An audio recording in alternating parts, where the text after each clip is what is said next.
Eliza, mabuhay ka. Kasi binuhay mo yung kaluluwa namin dito. Yes, you did. Honestly, yung unang note pa lang na lumabas ay sobrang powerful na and nakuha yung atensyon namin.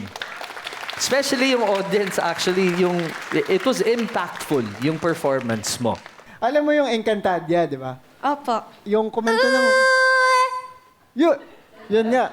Yung komento ng theme song ng Encantadia, meron kang isang note na kinakanta na sobrang naaalala ko si Miss Bayang. Palakpakan naman natin si Eliza. Thank you po.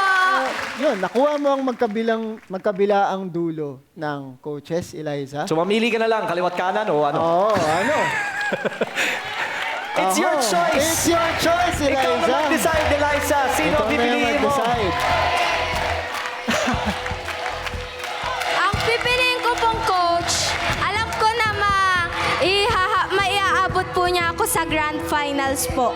Ang pipiliin ko po ay si... Let's go, Eliza. Si Coach Billy po.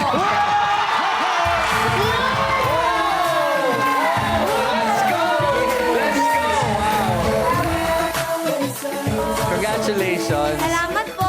Ayan ang maganda. You always have to think positive. And ikaw, naunahan mo na, sabi mo grand finals. Pero alam mo, para makarating tayo sa grand finals, kailangan magtrabaho tayo. We have to practice and we have to find the perfect song na magmamatch sa boses mo. Opo. Congratulations. Ito na ang token para sa iyo. Salamat po.